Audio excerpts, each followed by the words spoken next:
Okay, welcome everyone. Is the waiting room open? Yep, we've got 27 here. We'll just give it one more minute. Okay.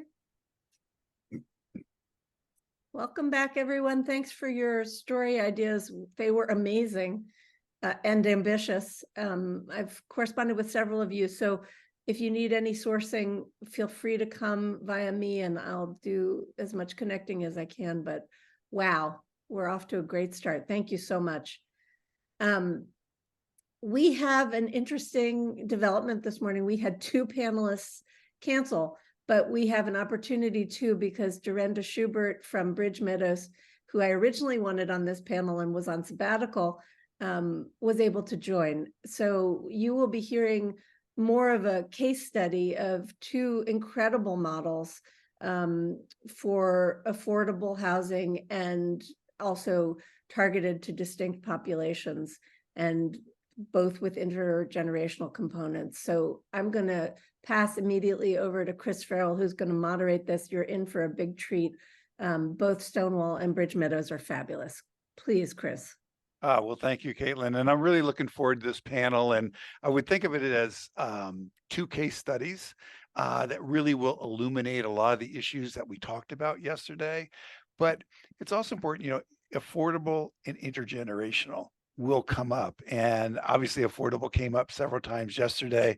And I really want to applaud Bruce Shapiro when he talked about the importance of taking an intergenerational lens to a lot of this discussion and looking at it in terms of the mutual benefits, not from this theme that seems to be out there about intergenerational warfare, but more about what can the generations do for each other.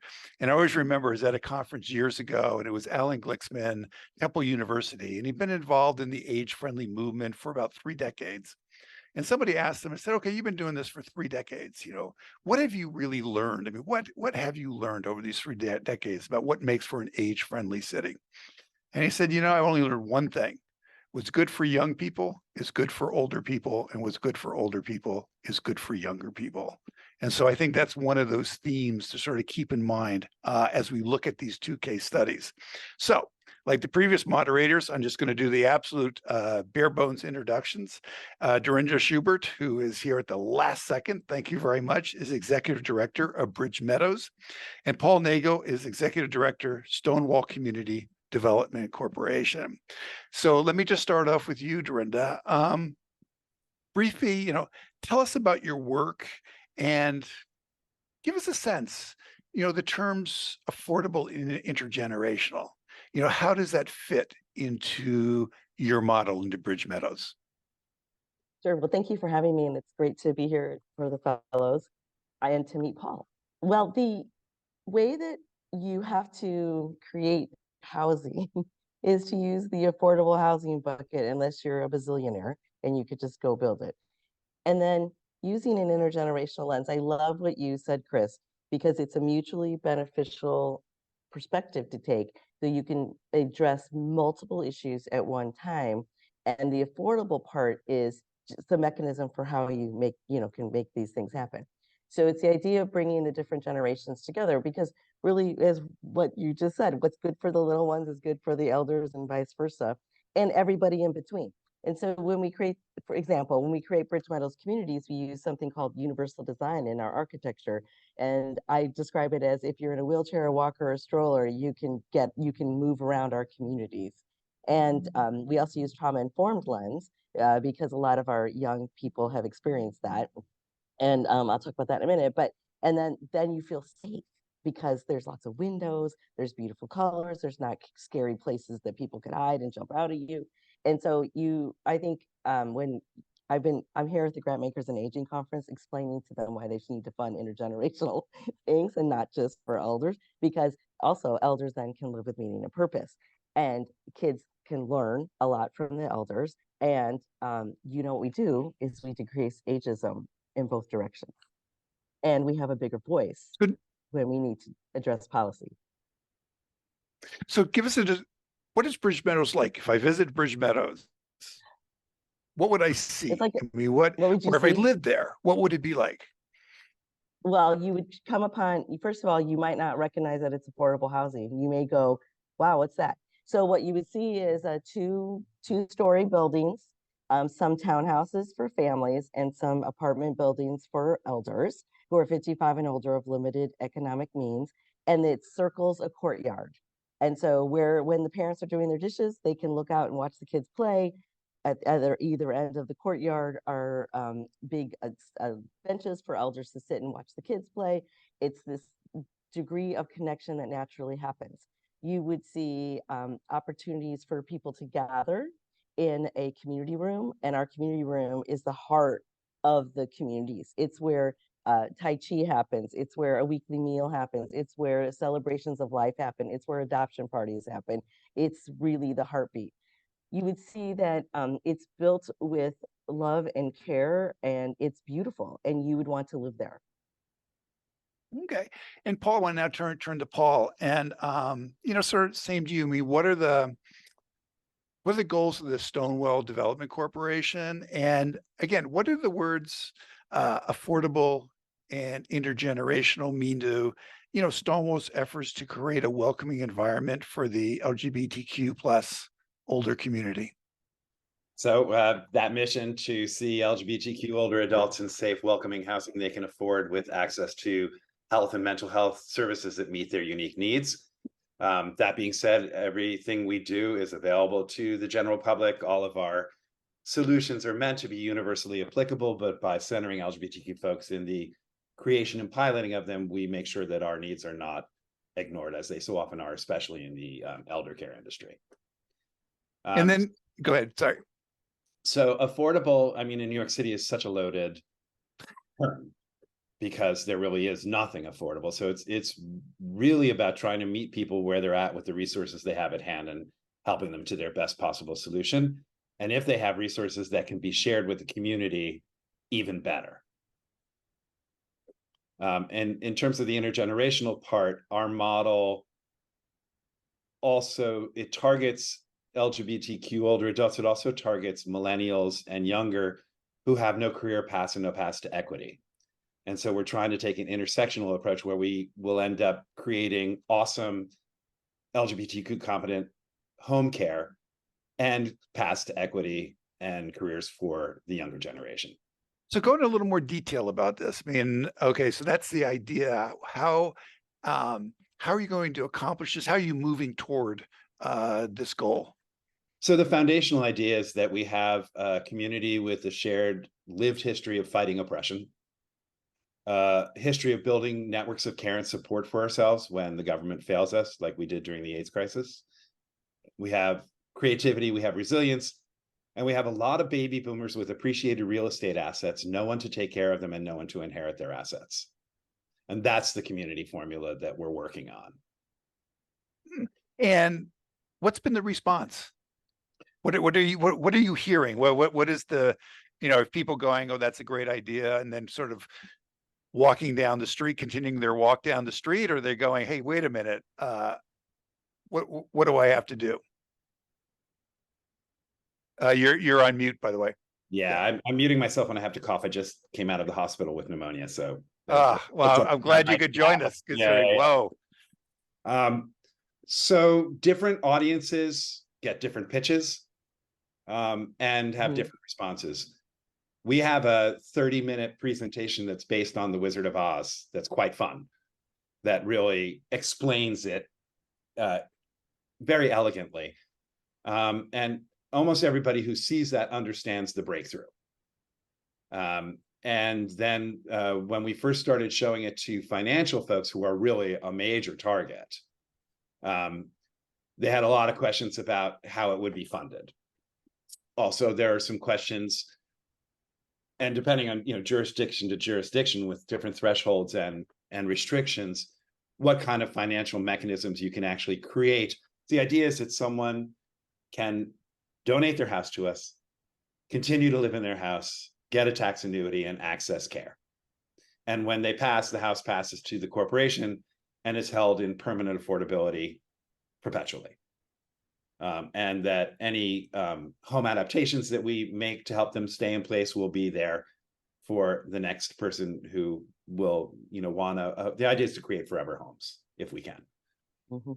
And that there are also some efficiencies that we're looking to forego in terms of that. Like, if indeed home care is going to become the model, then we are trying to convince brokers in New York City to work with us and give us 3 bedrooms as 2 bedrooms so that we can always have a spare room for a care team that will eventually be needed. So that's sort of thinking into the future and embedding those issues into the planning of it. Now we've really got some juice. We've got a lot of employee resource groups from financial houses that are starting to really pay attention and donating and trying to figure out how they can be involved. The main issue that we're having is with getting people to think about long-term care because they just don't want to. Mhm. It's so sort of incomprehensible, and it's also hard to find answers out there. And the answers tend to be so specific to your own personal situation that it's hard to create a plan for the community. So, Dorinda, want to ask you, where did your idea for Bridge Meadows come from? I mean, A what sociologist drove named you Dr. toward Brent this? What drove you toward this idea, this business model? Yeah, so a sociologist named Dr. Brenda Ehart at the University of Illinois in the mid-90s saw a huge crisis of how crack cocaine was impacting children and families and leading to crisis, and kids were tumbling into foster care at a rate that was unmanageable. And so sociologists think about people in groups, and psychologists, which I'm one, think about people like systems and individuals. And so when I was exposed to the model, I at the time was the chief operating officer of the largest mental health agency in the state of Oregon for kids and families. And I always worried about our families leaving our care because who was going to catch them? Who was going to be there at midnight when you have a crisis? What your neighbors are they going to be there? Are they going to understand? And then I became a board member for the idea, and we had nothing. We had a promise of a piece of land, and from the city of Portland. And then a year later, I became the executive director, and that was 16 years ago. And in that time, we've been able to create 3 communities in the state of Oregon, as well as housing for young people who transition out of foster care with nothing and no one at the age of 18, a bus ticket and a few bucks, and like, good luck with life. And so we've created housing adjacent to the original Bridge Meadows for those young people. And they get, I say, grandma love from Bridge Meadows. And a lot of services and support. And just like Paul's program, our communities all have mental health specialists on site to knit the communities together, because you can't just bring 3 generations together for a purpose. And our purpose is to support families impacted by foster care. And so in our homes, our grandparents raising grandchildren, because just like in the 90s, there was crack cocaine. Well, now there's opioids and methamphetamine in that gets made in dark forests in the state of Oregon. And so we're seeing this again where children are tumbling in. And now the grandparents are being asked to take the children, and they're not ready. They're on Social Security living in 1-bedroom apartments. And so now they move into our communities, and they have a whole community of people who either are part of the people in our communities are living their life, where there's other grandparents raising grandchildren, and then there's all these elders who come from all over the country to live in our communities to give back. They're healthy, they're happy, they want to just not be invisible, and they want to give back with gifts and talents. And so when your grandma becomes your mom, you lose your grandma. But the Bridge Meadows children gain 42 grandmas, as one of our kids said. I go to school and my friends have 2 grandparents. I got like 42. And he's not kidding. You can't get from one corner to the other without somebody saying, does your mother know what you're doing? Get over here. What are you up to? And so that's where it came from. And we have been able to replicate. There are many other folks around the country adopting this idea of using intergenerational housing solution to address a problem. And we have friends in New Orleans who use this model, general model for veterans. There's a group in DC using it for young women who leave foster care as parents. Can you imagine that? Like, oh my gosh.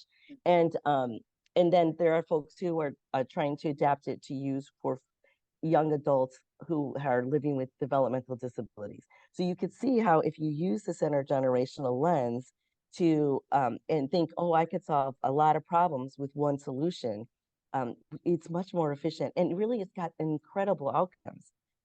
The children at Bridge Meadows are going on to college. When I sat down last summer with them and said, some teenagers, and said, so what's going on? What are we doing after high school, everybody? We're going to college, duh. Like I got that kind of look from them. And what's significant about that is a couple of things. One is these kids don't see themselves as worthless, forgotten. They see themselves as children, just like anybody else. And they see, or excuse me, young adults. And then only 3% of kids who live in foster care go to college. So it's incredible to watch. And then you see these beaming elders standing around, next to the kids in their cap and gown, because they were the people who read to them, picked them up from soccer practice, helped make dinner, whatever. They were what we all would love to have, is these surrogate grandparents who, help the parents. So that's, I know it's a long answer, but that's how it No. started. And I'm excited because we get calls all the time about, could you make Bridge Meadows here? Could you make Bridge Meadows there? And we're expanding on the West Coast first to learn a lot of things. And we're leaving Oregon and going to Tacoma, Washington in the near future, and still looking for places in Oregon and Southern California. So I want to ask Paul a question off of what you were just saying, but then I'm going to come back to you because I want to understand the financing, the sustainability of the financing, Dorinda, underlying this. But Paul, I'm curious, is there a community? I mean, there are other places around the country where you're in communication with, sharing ideas. We have this common problem. Here's how we're addressing it, and this is working in our jurisdiction. Maybe it might work in yours. And kind of, is there a community of people trying to solve this problem? Yeah, as a matter of fact, we are in the process of creating a corporation to be able to work nationally, because it looks like our first pilot will be in Charlotte, North Carolina. Oh, why is that? Because a group of people heard about us, saw the presentation, and have a homeowners association. They have a very informal network of support, very strong already. Most of them are in their 70s and 80s. They're all homeowners, so this just really spoke to them. I think the other thing is that when they started looking at other alternatives, so I kind of the for-profit model that mirrors what we're doing is the CCRCs without walls. So continuous care retirement communities in people's homes. So this would be like a neighborhood where their services are shared? Well, so the idea of CCRC without walls is the treatment actually moves into your home and allows you to stay there. Okay. The subscriptions are much lower than a CCRC, that, being like a CCRC can be anywhere from $120,000 to $400,000 to join. And the CCRCs without walls are somewhere between 50 and 80 generally. It's specific to your age, especially. But we can provide that for so much less and better. So it's the first time we've really thought of the idea of cornering a market and using the power of eliminating the for-profit intermediary to leverage the community. And so your first will be in Charlotte. I think so. And it's actually in Nashville. I misspoke, not Charlotte. In Nashville. Okay. Yeah. We're working on that. It looks like we're going to be doing a first sort of pilot. So the idea is the share giver, who is a millennial, who's been trained to do this, would be embedded in a homeowner's home. And that they would be the primary care receiver, but not full-time. And that person could be available for discrete contracted tasks with neighbors. But then also through a home monitoring system could actually keep an eye on a large group of people for crisis intervention and immediate response. So the first pilot is to get a share giver in place and see how the time actually shakes out, and how this concept of sharing within a community actually works. Because a big part of our theme is cross subsidizing, so that someone with a home can help provide a modicum of care for someone without that asset. I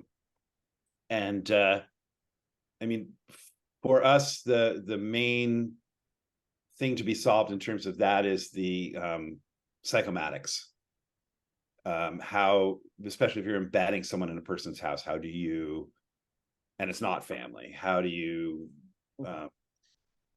do all of the sort of needs assessment matches and personality assessment matches to give it its best shot for success.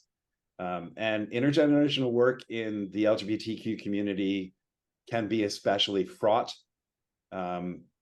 Honestly, older gay men tend to not have the same boundaries that other people have in terms of double entendres and just sort of casual innuendo. It's such an ingrained part of my personality as a 65-year-old. You know, I had to really learn to check that. And when we first started board meetings, checking that between the older men and the lesbians on the board was constant. And then you have the kids who are really pushing the non-binary pronouns, a very different way of thinking. And that comes particularly difficultly to seniors. And it's not that hard an obstacle to get over, but you kind of have to go through it with every single person that you process. You have to be aware of it. Yeah. Okay. So Dorinda, I want to ask you, okay, so love your model, great idea. But all great ideas need money. So what's the financing? What's the financial foundation behind this idea? When we create Bridge Meadows communities, it's really a public-private partnership. To build the buildings, we use affordable housing financing, traditional low-income housing tax credits, and then any other financing that exists at the state.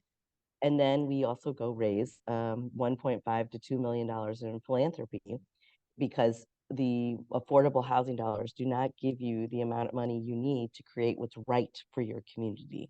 Those so that it's trauma informed and it's beautiful and is always beautiful. It's built for 40 years. So it doesn't look, terrible after 10 years. It looks like, oh, it's only 3 years old. We often have people visit and say, so when was this built? Wow, it looks kind of new. And that community is 12 years old. And so then to operate them, we use there's rental income. Everybody pays rent, and the rent is determined by the low-income housing tax credit program. And then we raise money. We just the traditional way you do it: individuals, grants, foundations who love us and come along with us, and then we have some earned income, and because we are the owners and managers of the buildings. And then we have a contract with the Oregon Department of Human Services to fund our mental health specialists on site. But I got to tell you, that took 8 years to get that contract. Here we were for 8 years, saving tons of money in the foster care system because these kids did not recycle back into foster care. These families were stable. They had stable housing. They had stable support. The kids knew where they were going to school. They knew where their siblings were because we built our lodge enough for all the siblings to be together. And it took me 8 years of advocacy to get that, and new leadership to get that contract. And so it's now a multi-year contract. And now when we talk to other states, we don't even have to ask them. They're like, oh yeah, and we'll give you a contract for your service. Like, thank you. So that's how we fund it. So question for both of you. I mean, because here, these are really exciting models, and I think, would resonate with a lot of people. But, you can drive, I'm here in Minnesota, you can drive along a highway and you'll see one senior housing complex after another, and there's money to do that. I mean, and whether how popular they are, I don't know, but there's money to do it. There's money to build these things. I mean, what is it going to take for this to become more attractive, your models for mainstream finance? I mean, what do you think it will take that developers, investors, financiers are going to go, yeah, this is something we want to put some money into with some of our risk capital? Paul, and then I'll go back to you, Dorinda. So we are not pursuing, for the most part, tax credit construction because we are not allowed to set aside for LGBTQ folks if we do that.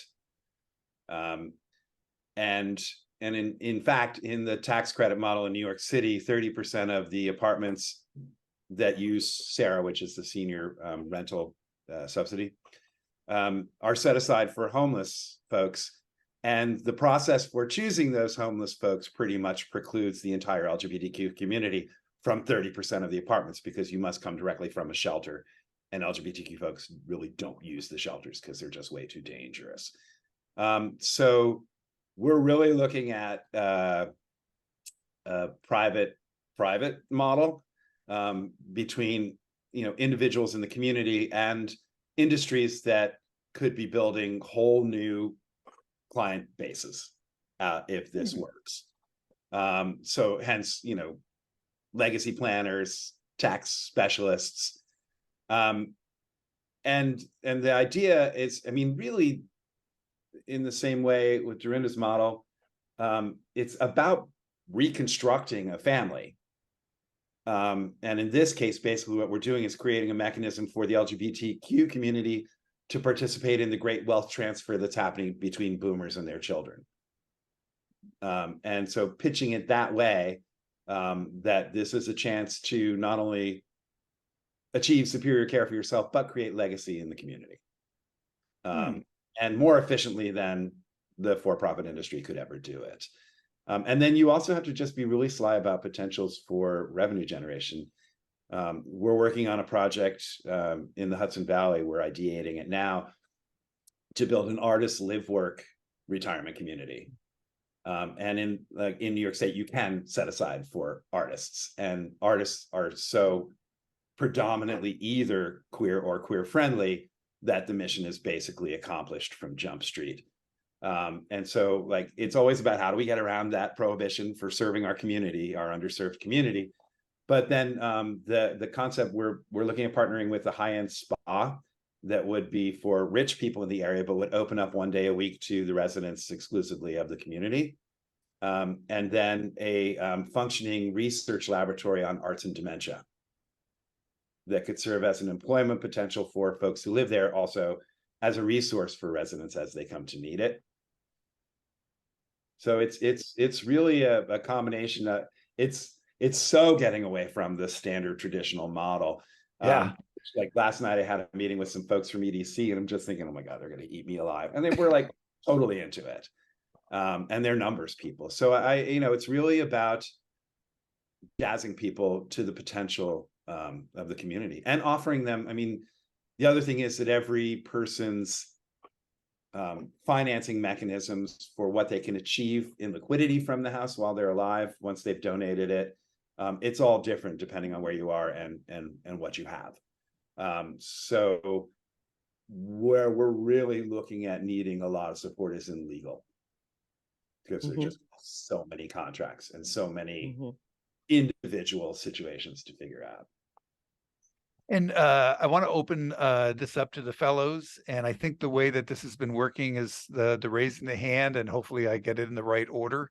And Caitlin may come in and just pick some people if I'm getting distracted. One thing I would like to ask the fellows that really worked yesterday was, let's keep the questions fairly focused so we can get to as many people as possible. But before we go to the fellows, Dorinda, I want to ask you sort of the same thing about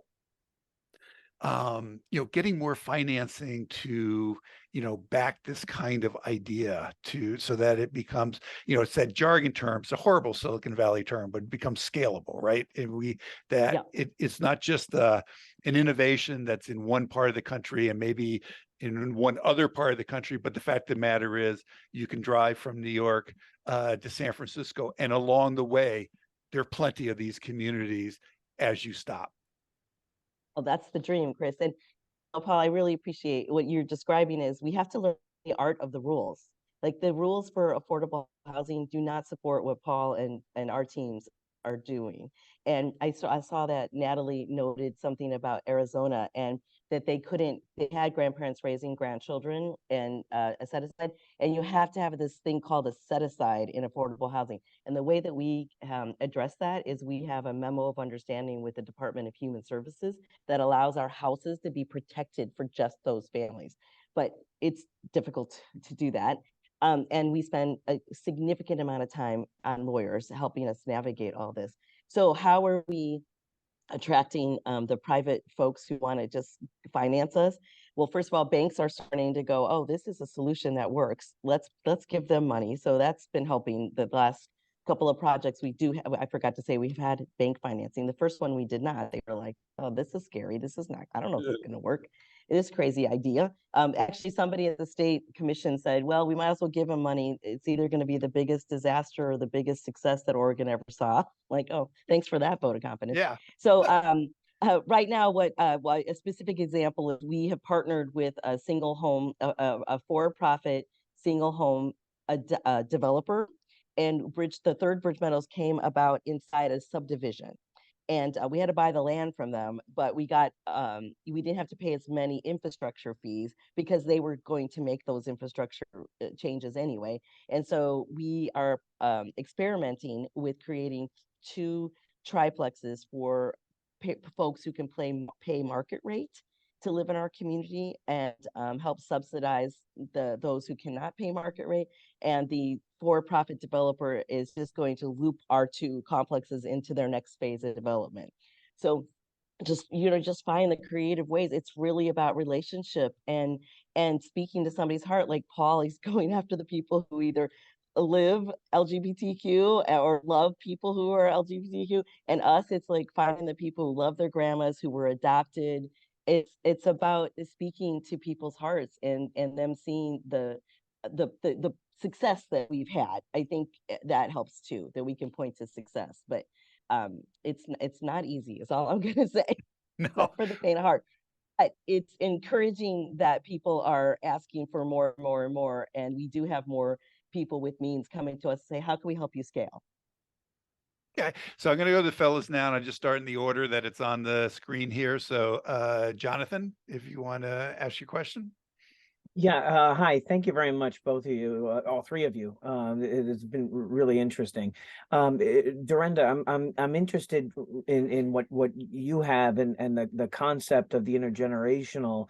I think that's something that there's a lot of talk about that. It sounds like your concept is that you have is focused in particular on problem situations, solving problem situations like the foster children or addiction, something along those lines. Is it also, is there much happening more broadly with the idea of intergenerational and bringing young people and older people together in a a single community of sorts, so that you don't just have a senior housing that's all seniors and the like? Is it happening more broadly? We are seeing in the for-profit world multifamily housing developers out in Oregon building housing where you have a huge family complex of like 300 apartments, a community room in the middle, and then townhomes and nice apartments for elders. So they're trying. But again, if you don't have a reason to gather, the social purpose, the glue, and like I was telling you, there's the glue of veterans, and in us, it's foster care, and others, it's moms who've left foster care. So you kind of need the glue to bind everybody together, and you really need those people to bring them together. Yet I am still encouraged that they're talking about, hey, let's bring all the generations together, because it's just a healthier way to live. But then also go look at Lennar Homes. There's it's a national housing developer, single family home developer, and they are building the next gen houses, which I've toured for my own family. And there's the grandma unit for elders. So I think that the idea of living intergenerationally is certainly marketing and attracting people, because we are living more intergenerationally just naturally in our families and or our chosen families. And then the pandemic really highlighted how you need living together was much more economical with time and money. And so that's what I'm seeing across the country. And we get calls all the time from people who are wanting to do affordable intentional intergenerational communities too. So I do think there's this buzz, which is exciting, because 16 years ago, when I would say the word intergenerational, people's eyes glazed over. So it's kind of nice now. And I'd have to say multi-generational, but I don't like to say that. I'm going to say to you, let's use the word intergenerational in all our writing, because that means relationship, and that's where the healing happens. That's where the othering stops. And when you say multi-generation, we're just still promoting the silos. So multi-generational might still imply together, but yet separate. Whereas Yes. intergenerational actually melds them together. Yes. Okay. Good, thanks. Aisha? Yes, good morning. I've had the privilege of speaking with Dave Nimmons last year, and so I'm so happy that Stonewall is here. I'm curious to know for you, Paul, what if there is a pathway to home ownership for older adults within your model? Because from what I understand, it seems as though for the older adults, they would have to be current homeowners. Am I understanding that correctly? Yeah, I mean, I think what we're really looking at right now is home retention, and not going to nursing homes. That's sort of the focus of it. I think that, you know, as we raise a generation of caregivers who are building equity, then home ownership could become a part of it. And we haven't, you know, really, so the program that models along with the Stonewall Bridge is the community properties portfolio. As we acquire properties, to be able to run them like Sandor does, as a network of properties that we can operate with scale and continuity. So homeownership is kind of a different animal than what we're looking at, but it's not out of the question for the future. All right, let's go to Gregory.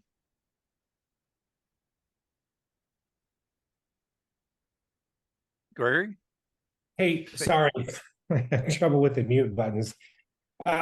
So I find this conversation really fascinating. Thank you so much for being here. Just a couple of quick questions for Paul.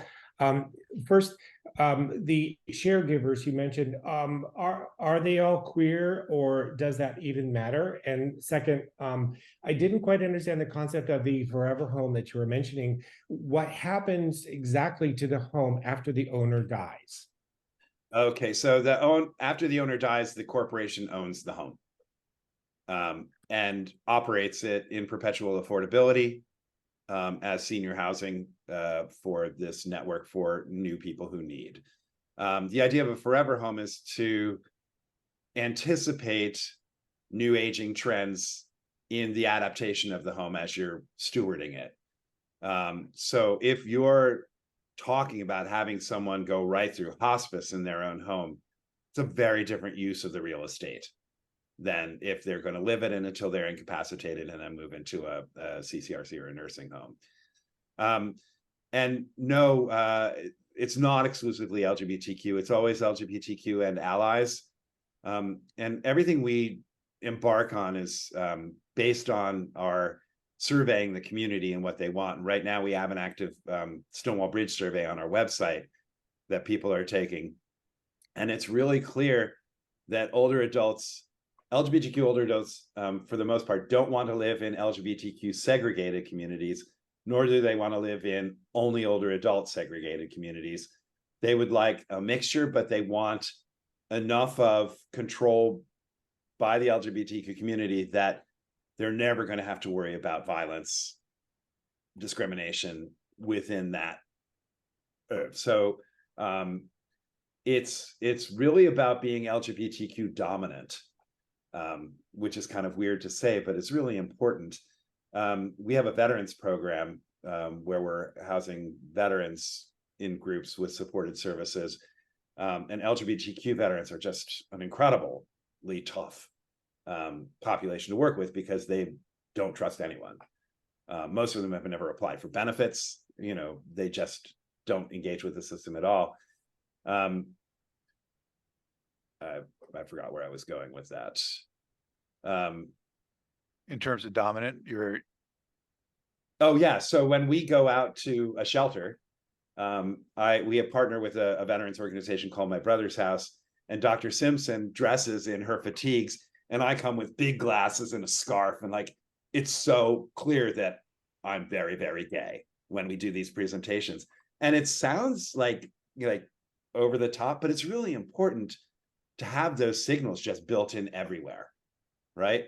So in terms, like with pronouns, I got on pronouns very quickly because I have a staff of 23. I'm the only person over 30. So it was really compulsory for me to make that transition quickly and not fight it. But I also sit, and we start our, you always see my pronouns. We start every meeting with pronouns, and some of the seniors are like, really, what is this about? But I sit on, because I met them at a conference, I sit on the New York State Commission for the Blind's LGBTQ resource group. And somebody there, one of the clients said, I go into your office, I can't see your rainbow flag on your desk. I can't see you to assess you. But if you begin with your pronouns, I know I'm in a safe space. And that convinces seniors to use the pronouns as much as they can, and kind of turns people around. So sometimes it's really just, it's when you make that personal connection and you understand that we're the same. That we may have different challenges, but our needs are really the same. So let's go to Caitlin. Hi, thanks so much for speaking with us today. I had a question for Dorinda. I cover Congress, so I was hoping I could, if you could talk more about some of the challenges you've had with federal funding, and if there are any policy changes that you think would make that sort of source of funding kind of more inclusive for the work you're doing, mixing generations in housing. Yes, the policies, what we would love to change is to see some changes in the housing policy. Right now, the type of housing that is incentivized to be built are big boxes with little boxes inside, and not a sense of community, which is really what we all should be building, is communities, and not housing, but communities, because that is how we will heal. I mean, Paul's talking about building communities. We build communities. It's really the place where people feel heard, seen, cared about, and that they belong. And I know those sound like lofty, like woo-woo words, but there's scientific evidence that demonstrates when people feel like they have meaning and purpose and they belong, they have healthier lives. Whether it's cardiac life, mental health life, whatever, they are healthier. And so what would be helpful in policy is that building communities that are intergenerational are incentivized. There is no incentive. We have to navigate all these rules that are crazy making, that don't match our world. Like, these rules were made many, many decades ago, and their basis is racism and oppression, and they don't fit what we see in life today. And so if I had my magic wand, I would say we need to go back and look at all of the housing policy and use an intergenerational inclusive lens to all of it. And so that's kind of a global comment, Caitlin. Like, as far as like the minutia detail, I would need my housing real estate development experts to come and talk about minutia detail. I will say it has been very, very helpful that Senator Wyden has a powerful position in Congress, and Senator Merkley and Senator Representative Blumenauer. We really have a lot of champions, and so when we run into difficulties, they help us navigate. So, and that's what we have to do right now, is we have to build those relationships and navigate the issues. I'll give you one very small or quick example. We had if you use federal funding to build housing, and now the National Oceanic Atmospheric Administration and HUD have a relationship that says, that NOAA needs to look and make sure that HUD is whatever's being built is environmentally kind. I'll just say that. And we had a situation where we bought an old church parking lot where for years and years, oil, whatever, gas, oil, whatever, was, and it rains here, was going down into the sewer, and nobody cared if it was hurting salmon. But once we went and used that federal money, people cared about if that water, if what we were doing was hurting salmon. We hired our own civil engineer. It wasn't hurting salmon. And I love salmon. I want them to be healthy, but it wasn't hurting them. But despite that, we had to spend $80,000 to build a cistern to underneath the ground to make sure that no salmon were harmed. And but nobody came and talked to us and looked at it. And now we had to get our congressional legislators to make sure that we didn't get slowed down. Other people would have gotten slowed down by 6 weeks to 6 months for that review. You build some, you can't do that when you're building something. Your costs will escalate. You will lose your crew, your construction crew. So just common sense would be really helpful. So do that. So I'm going to go to Stacy and then Cynthia. Stacy? I'm just curious about the builders. There must have been a challenge to find builders. Is that true? Did you go through a regular bid process? And do you need to find like altruistic builders? I mean, does it all pencil out for them? Are they, concerned about profit? Are you asking me that? Okay. Well, when we first created the first Bridge Meadows, there were a lot of no's. People didn't want to take this on, whether you were the real estate development, you were the construction people, you were the architect. And we had very benevolent people in our community who are, give back a lot to the community. And and our construction company is very benevolent, and they do make money. And when there's savings, they cut the check to us, which is pretty gracious. But we come to the table as an equal partner, and we say, you got to pay for what you got to pay for, because I want them to build this well. I don't want them to take shortcuts. And so, yes, it does help to have benevolence in the room. But now I want to tell you, though, we've had other construction company, and so we've stayed with that construction company because they've been so great to us. And also, not only that, they understand our thinking. They understand why trauma-informed design is so important. They understand why they understand who is going to live here. And so that also helps. I don't have to explain that to a new group of people. We did create a design guide so that as we travel to other parts of the United States and create the model, we have a design guide, but right now we're using them again and again as much as we can. So, and they've offered to be consultants as we leave, and they're not contracted, or they don't do work in whatever place we're going to go. So yes, it was very helpful. And but now I'm going to tell you, we have construction companies coming to us to try and woo us and get our business. Cynthia? Hi, I was just wondering if you could tell me how income diverse these developments are. Are they mixed income officially, or how does that work? Because I'm curious about whether or what the spread of kind of socioeconomic background would be for people who live in your communities. And I think that's both for Dorinda and Paul. So Paul, you want to start out? Yeah, I mean, for our goal is to be completely cross-sector, because everyone has need and everyone has different resources, and looking for cross-subsidy wherever possible. And also because affordable in New York City is just such a ridiculous concept. Mm-hmm.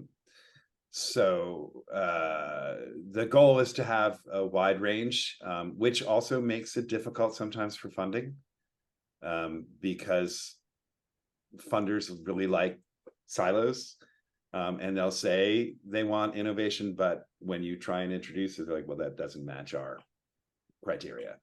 And so, again, I think one of our goals is to engage the financial sector in understanding that they could have access to a whole new group of clients and a whole new way of thinking and operating. And so certain conversations really tend to gear towards folks with more resources, like long-term care planning really is something that only people with well-resourced people tend to consider. And so part of it is understanding how that hurts all of us, systemically, to have that kind of imbalance.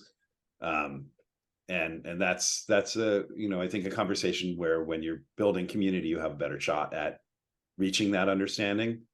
And then I think there's also just never underestimate the power of one person who gets it to move stuff for you. We have a capital corporation in New York City, and she lost her veteran husband to suicide because he couldn't get to services. And so we're working with her on a model where she takes a triple net lease on a building and rents exclusively to us and gives us space for creating services and creates alternative revenue streams for us to be able to create those services.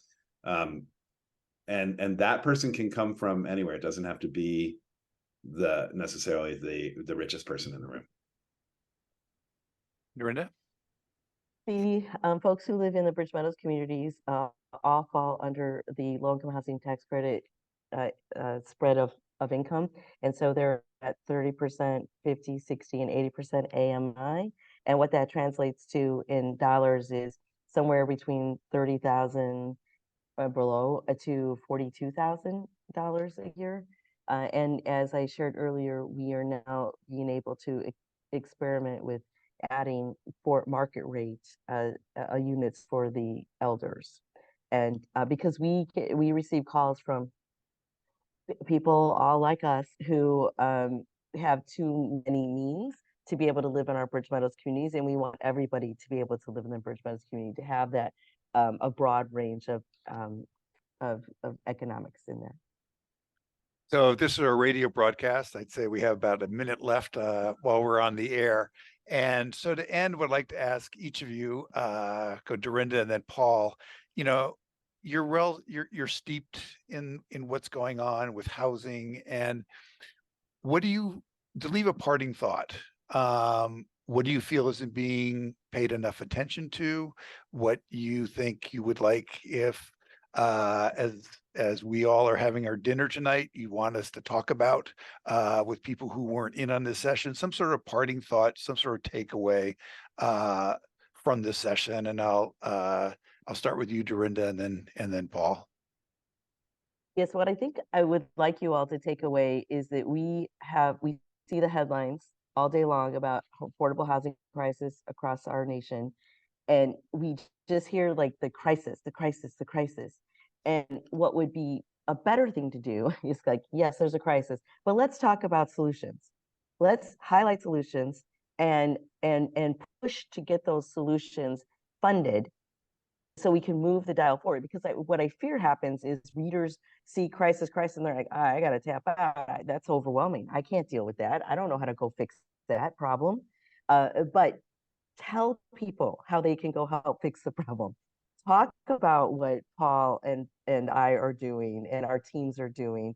Highlight these models and our colleagues across the nation who are trying creative ways to make a difference. And frankly, it's going to take the legislatures, congressional and statewide, to help change the rules. And until then, we will continue to work with the art of the rules to do what's right for people and regarding housing. And Paul?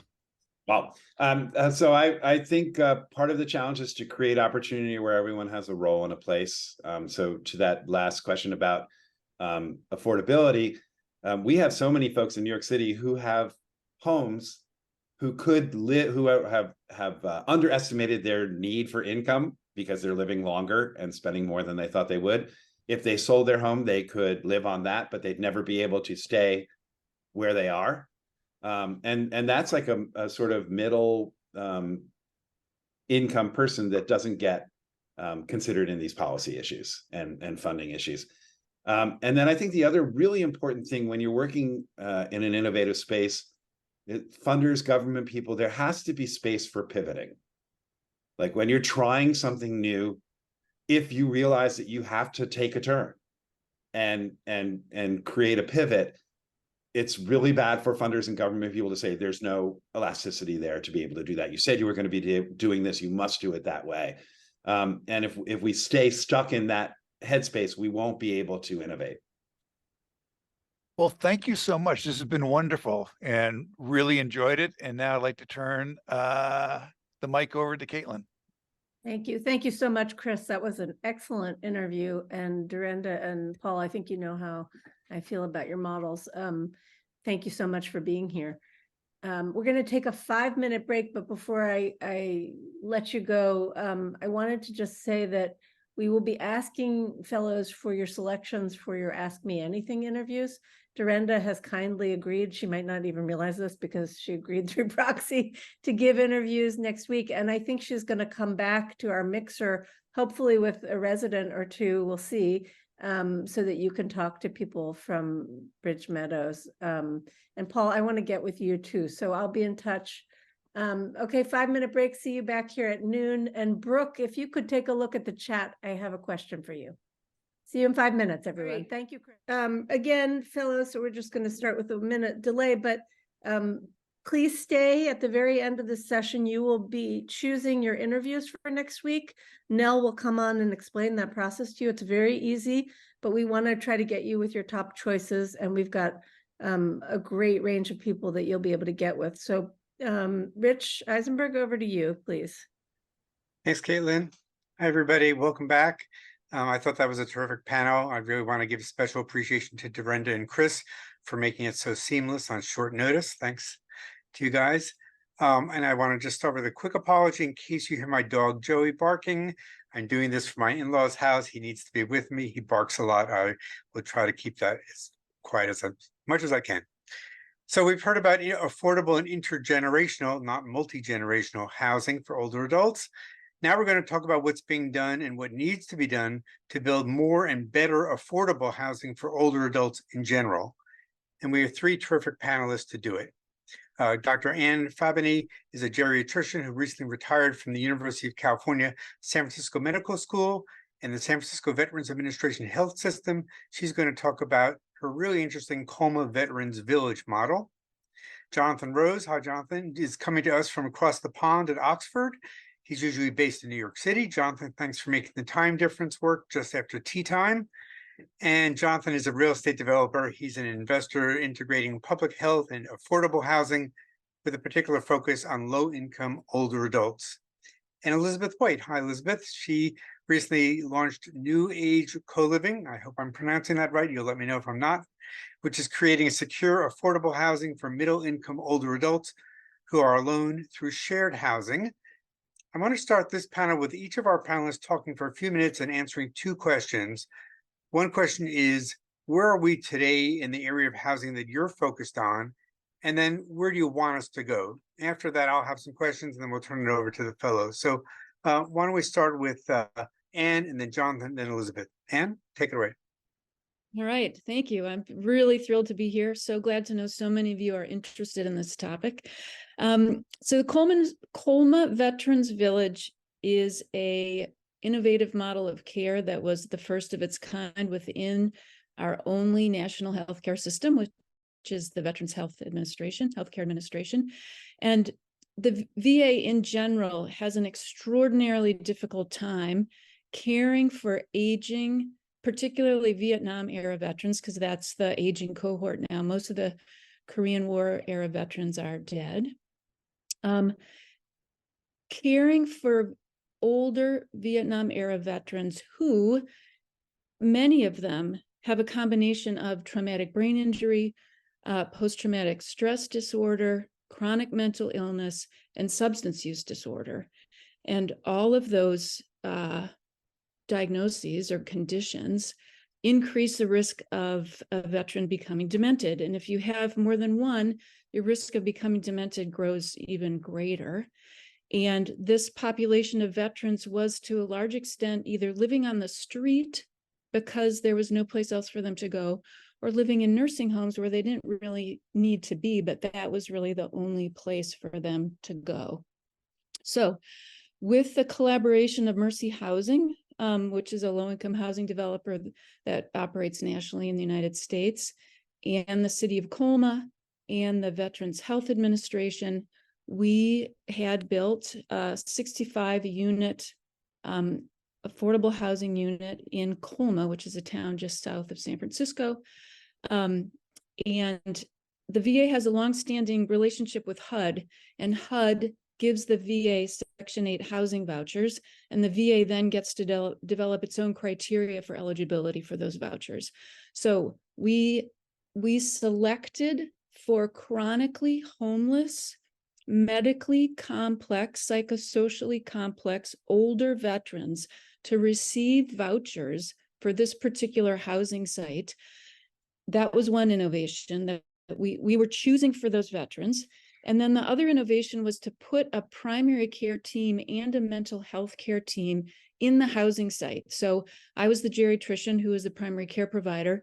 The primary care and mental health care teams had as their practice site the permanent supportive housing site. So we all showed up in the office. Mercy Housing very graciously gave us an office, an exam room, a conference room. So they were really active collaborators in making this work because there was literally space for us.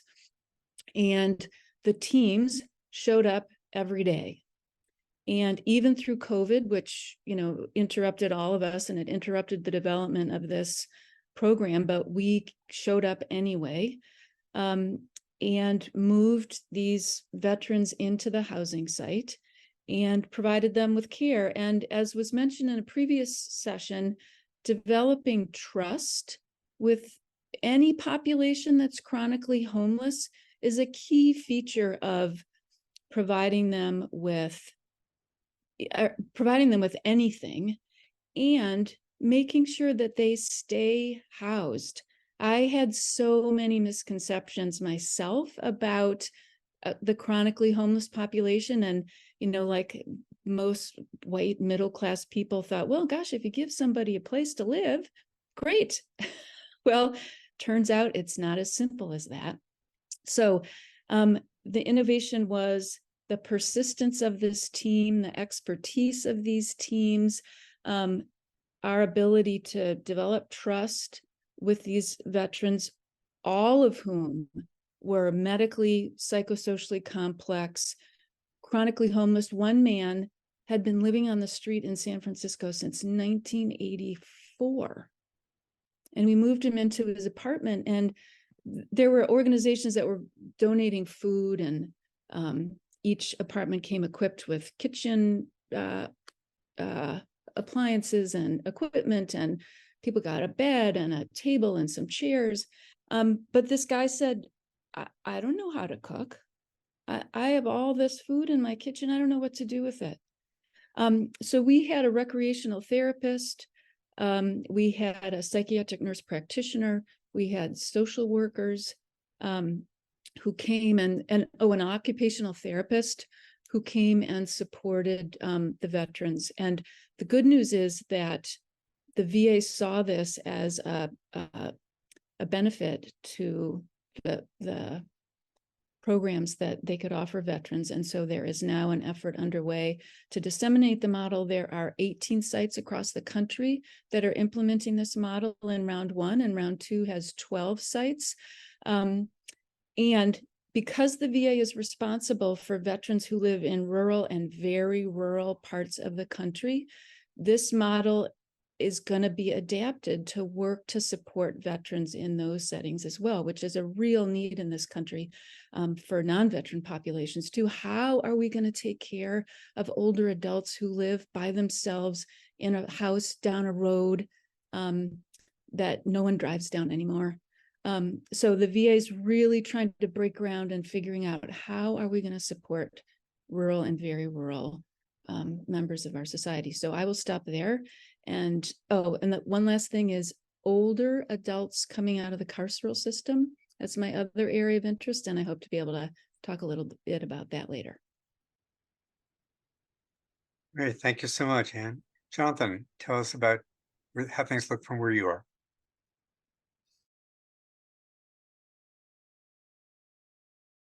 You're on mute. Can't hear you. Better. I said, thank you very much. And I actually found what Anne said very moving, and I want to build upon what she said, because in the United States, we have almost completely eliminated senior veteran homelessness, because we have put together what's called a VASH program, but we put together the financial resources to provide for the housing and to provide for the services. And when you talk about medically complex, medically and socially psychologically complex, these require a lot of services. And so we have, as a nation, had a commitment finally to do that for veterans, but not for the entire senior population. And so this is something that is really needed. So we have homeless population, we have seniors who are traumatized or have a lot of needs. We also have seniors who just are living on Social Security. And essentially there's not a single place in America where one can afford the rent if one's living on Social Security. There's literally not a single county in America where the rent matches Social Security, which means that seniors are continuing to work or they need other forms of support, of income to barely make ends meet. I actually spent some time at a property of ours with low-income seniors who had a Section 8 subsidy, so they're only paying 30% of their income as rent, and the balance was going to other things. First of all, for all of our low-income seniors, so back up, our company both builds new affordable mixed-income housing, and we also have investment funds to buy existing affordable housing. We make all of this housing green, particularly focusing on energy reduction, water reduction, and non-toxic chemicals in the buildings, and then connect with programs like Anne described of social health and education programs for our residents. We don't have the resources to provide them, but we provide the space that Anne describes, so the classrooms, the health exam rooms, et cetera, and then try and find not-for-profits in the area who can provide these services. But when you look at so I actually sat at a table with a bunch of seniors and said, would you tell me your budget? So first of all, almost all our seniors, we have to provide through food banks and other systems, supplemental food. So one cannot afford to pay rent, even a subsidized rent in America today on Social Security, and buy adequate food and have a car. And what one of the seniors told me is, I barely drive my car because I know the day it breaks, I'm taking the plates off and leaving it by the side of the road because I cannot afford to repair it. So our seniors are also becoming more and more isolated. So this is certainly, and affordable senior housing certainly is essential. As I said, our company's building it, but there's probably, there are actually 20 million American families today who are spending more than 50% of their income on housing, and 35 million American families spending more than 30% of their income on housing. We say that when you spend more than 30, affordability is spend less than 30% of their income on housing. So an enormous gap. We only build 50,000 new units of affordable housing a year. And as much as I hope that we'll develop the financial resources to solve these issues, looking at Congress today, I don't think it's going to be so likely. So one of the other things that I'd like to put on the table is the idea of multi-generational housing. And if you think about it, we actually didn't have senior housing in the world until about 100 years ago. There were almshouses. There were some very simple models, the kind of church-supported models for seniors that were impoverished and didn't have children to take care of them. But essentially, throughout almost all cultures and all of historical time, human time, we lived in multi-generational housing, in which we solved both the senior problem and the child care problem and the working parent problem, because the seniors would take care of the kids as they grew older could actually take care of the seniors, and the parents were free to work. When you look at it today in lower income families, when you are the multi-generational households have higher income, they have less poverty, they have higher health outcomes, etc. Think of it as a family that's earning the minimum wage, one parent worker earning minimum wage in America today will earn between 22 and today, maybe $30,000 a year. But if you add two parents to that, two grandparents who are have Social Security, the family income goes to about $50,000 a year, and it's approaching almost middle income family. And much more stability. tremendous savings in both elder care and healthcare and child care, and just much more psychosocial health. We do not have any frameworks that will, and the subsidy programs that build new affordable housing or support existing affordable housing that allow for multi-generational housing. And so anyway, it's a model that when you say, where do we want to go? To me, it's a model that reunites the family, weaves the fabrics of communities together when you have multiple generations, multi generations living together. So that's where I'd like to see us go. Thank you, Jonathan. Elizabeth, tell us what you're up to these days. So I want to talk about, we often talk about low-income families, but I'm focused on middle-income older adults who are at risk of aging into poverty or near poverty. Because the truth is, with advances in science and medicine, we have millions of Americans who are just living longer. If you make it to 60 in reasonably good health, good chance, you might have some chronic illnesses that you're managing with medication, but you'll make it into your 80s. And that's the good news. The bad news is the median retirement savings for middle income Americans 55 to 64 is something like $60,000. That means there are a lot of people who haven't set aside the $2 million that you will need to fund or maintain your standard of living for all of those years. So we have a big population that is at risk of aging into, we're middle class, but now for the first time are looking at downward mobility. So Jonathan, I too am very interested in the idea of shared living and intergenerational living. We see in this country already 20% is intergenerational living right now. It used to be just immigrant families, but post 2009, you had others seeing the advantages of pooling resources and living together. So my thinking was, I was invited 2 years ago to join a startup incubator at age 68. I turned 70 in December. And they asked me, I had been writing for a long time about sounding the alarm on the retirement income crisis. If I had an opportunity to address one of the big issues, what would it be? And it was really around housing, because people were telling me that if I have my housing together, I can really kind of extreme coupon it the rest of the way. I live in DC, and I started to see a lot of co-living, shared housing for millennials, but no one had really thought about how might you adapt this to older adults, and how might you, maybe certain floors would be for older adults, but then you could have families on some other floors. Because I hear people saying to me, I don't want to be on an island of old people, to this point of intergenerational living.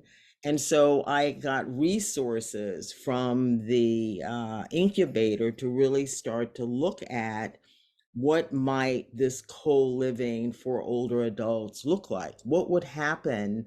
Could you nudge behavior that would help people stay out of assisted living?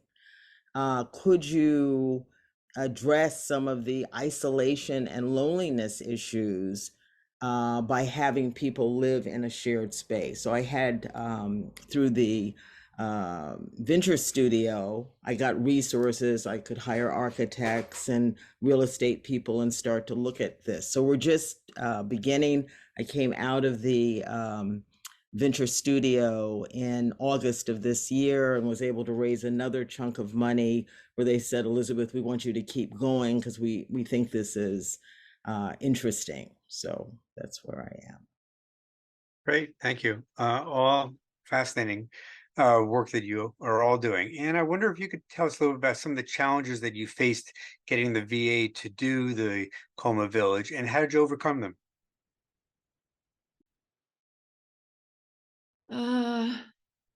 Gosh, well, the initial concept was immediately accepted. The challenge that a colleague and I had, a physician colleague and I had, was to convince the HUD-VASH program. So HUD-VASH stands for Housing and Urban Development, VA Supportive Housing, that bringing together so many frail, complicated veterans in one place was actually going to work. And we did, over time, have some younger veterans with fewer needs come to live at the housing site. So mostly so as to unburden the social workers. The social workers bore the brunt of all the, and I don't mean to use this in a pejorative way, there's just a lot of psychopathology there, and it's the result of many complicated reasons. But that was really one of the biggest barriers.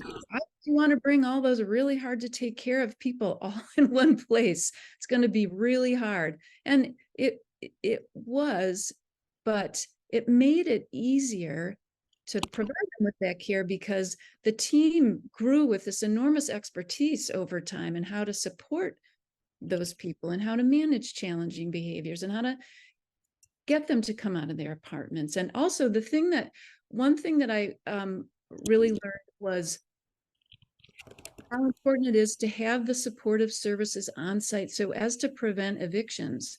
So I was listening in on the session yesterday where Nick and Margot were talking about evictions, and the team, we had no evictions during the 3 years that I was on site there because the team worked really hard to keep that from happening. So if somebody got demented and was no longer caring for his apartment, or somebody who was a hoarder who was starting to have vermin collect in his apartment because there was so much junk crammed into it, we were there. We knew as these things were happening before they became a crisis, and could intervene because we had established trust with the tenants there. And so this organic relational structure was created that for this particular population is absolutely necessary for keeping them housed. So it's one thing to get a chronically homeless person housed.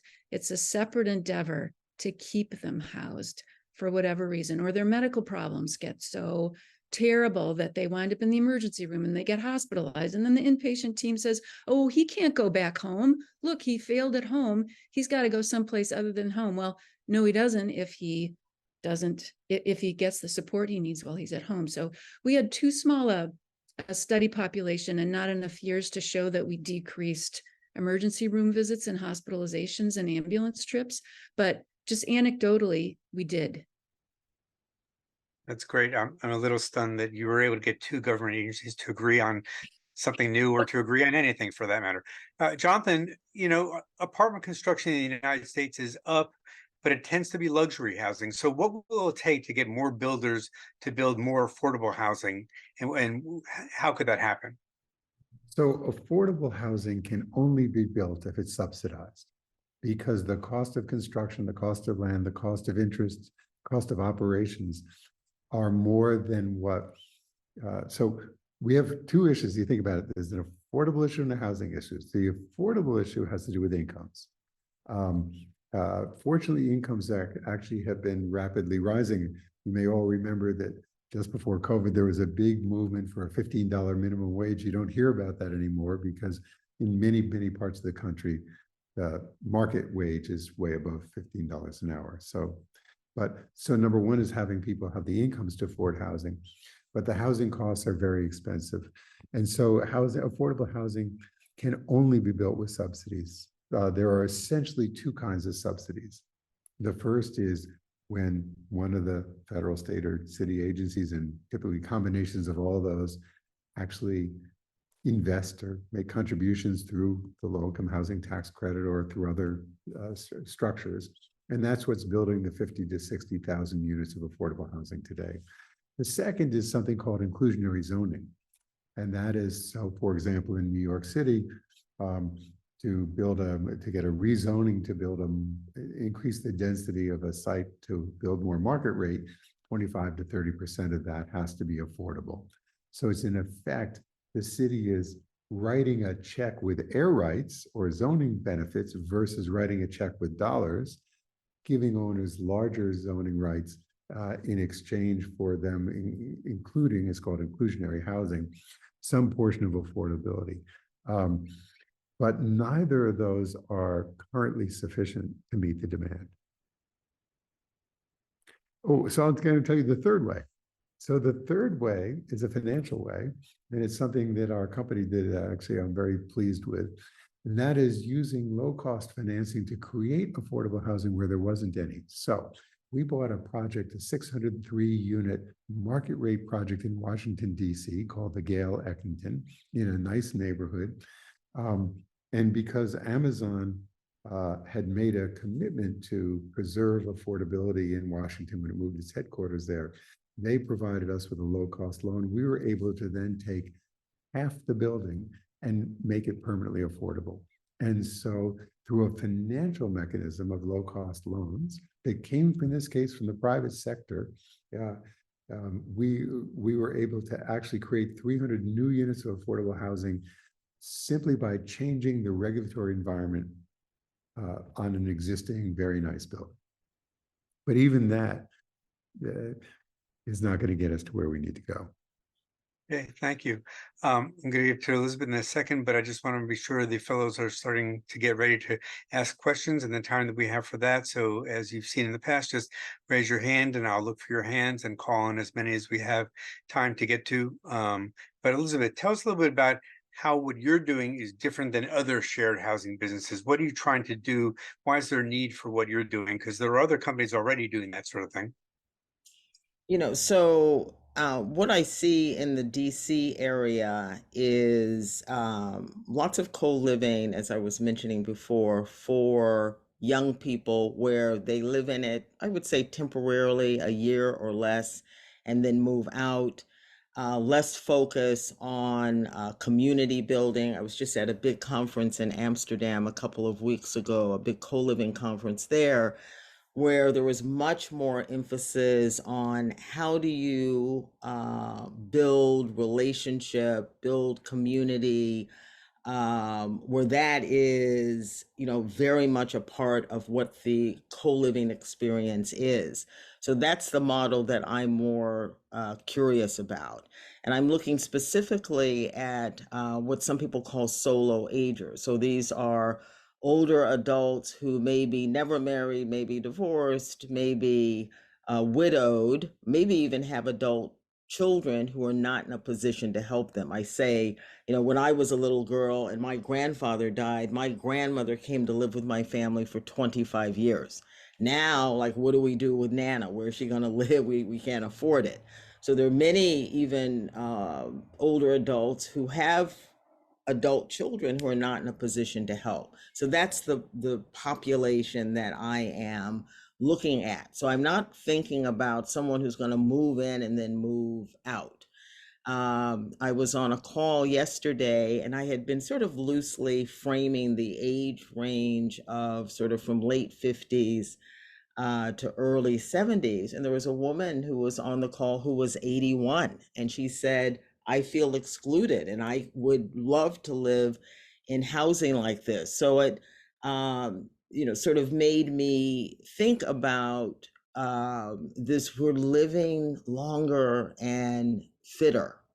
And, when I think of sort of in senior housing, the typologies that are out there, it's almost like we're stuck in a time warp. We're stuck in like in 1935 when life expectancy was 62. So at almost 70, I am not my grandmother. And a lot of older adults don't even like the term senior. We're cringing.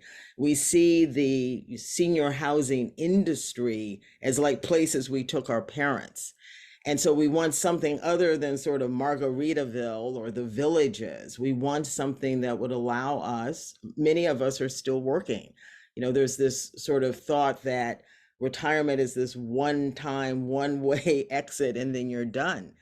If you're going to live until your 80s, a lot of people are going to still have to work, and we're not building housing that is responsive to this sort of contemporary older adult who is not their grandmother.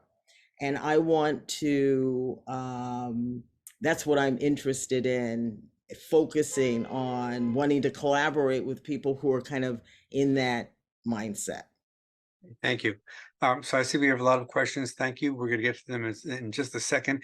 I just have one last question for each member of the panel, and I want you to be giving just one example of a story you would like to see our fellows or other journalists do that relates to housing and older adults, maybe in the areas that you're working on, that you feel like hasn't gotten the coverage that you wish it had or that it should be getting. So, Anne, do you want to start? Is there a story you'd like to see? Jonathan, after that, Elizabeth?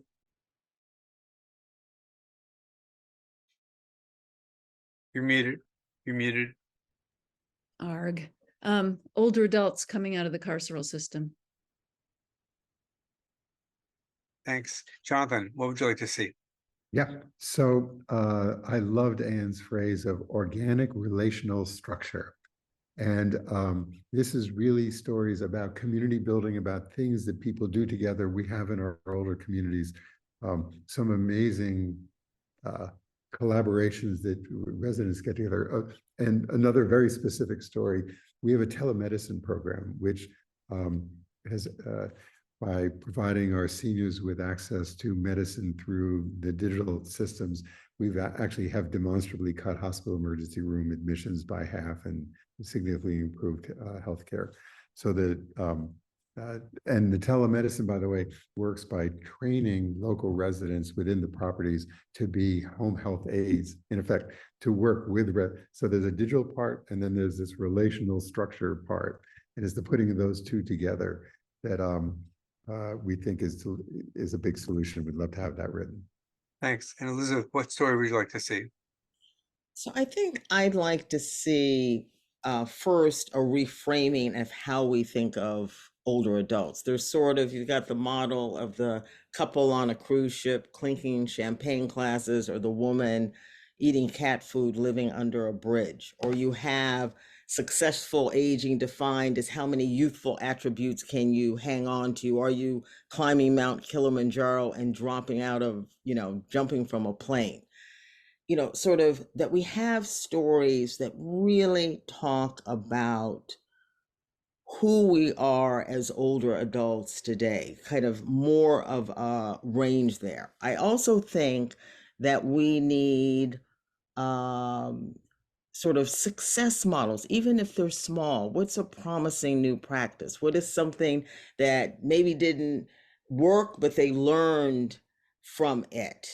So that I think when I was listening early on, someone said, when it is all about this magnitude of the affordable housing crisis and how bad and how terrible it is, that I think it for people becomes daunting if that's always the headline.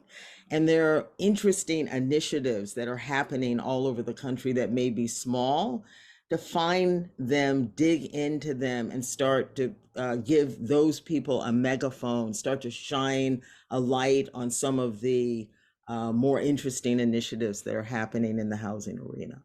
Thank you. Yes, solutions journalism.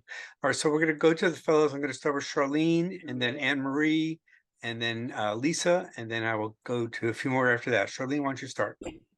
Yes, I was wondering if you can break down the potential financial impact of co-living spaces and shared housing space. Would it fill in retirement gaps because that money is so thin, or would it provide other decreases in expenditures that people face in retirement? So I definitely think that it is cheaper than living on your own, sort of in the sense that one, in terms of the rent, and also the loneliness, isolation piece where, we see the impact of that on health cost, just, itself, I think is another way that it will be beneficial. I am, and we're like now all of the talk with my team is like getting this to pencil, but can we, if you can't afford, for example, to age in place, could you afford to age in community? You know, in a place that you know where there are, you know, there is some walkability, there is retail that you know, etc. So all of these things, I think, go into creating a life that helps you to thrive and would be more cost efficient. Thanks. Anne Marie. I had a question for Anne regarding your work with veterans and housing. Our state has just put 15 million into something similar that's going to be run by a nonprofit. And I wondered how much flexibility you had in really selecting who was living there, whether you needed to have rule changes around that, whether that was a challenge. So I know you talked about sort of the idea of, do you really want all these sick people here? But also, did you just have an automatic right to make those selections for yourself, or was that difficult? No, because we were all VA employees, everything was happening within the Veterans Health Administration system. We had complete freedom to decide. It was really just a matter of negotiating with team members about who would move into the housing site or who wouldn't. So it was, in that regard, it was really barrier free. Thank you. Lisa Haverstein. Good morning. I've gotten a lot from this conversation. I think my question is mostly for Anne and Jonathan, though. So here in San Diego, I've been hearing a lot about the need for something that some people are calling PSH plus, because we have this aging, more vulnerable population. And fittingly, literally, as we were having this conversation, a senior in a permanent supportive housing project was DMing me, raising concerns about what's happening in his facility and that they need more support. So this is something I'm hearing constantly. I'm curious, Anna, if you would define the project that you had as that PSH plus, and like what sort of resources do you think would be needed for a more general non-veteran population that may have justice involvement or behavioral health issues, along with like ADL, activities of daily living challenges? And then Jonathan, I'd be really interested in your take on how you would fund that sort of thing. Well, the challenges to do it outside of the VA are extraordinary. And there's been a group here in Boston that's been working hard to make it happen. When older adults living in a permanent supportive housing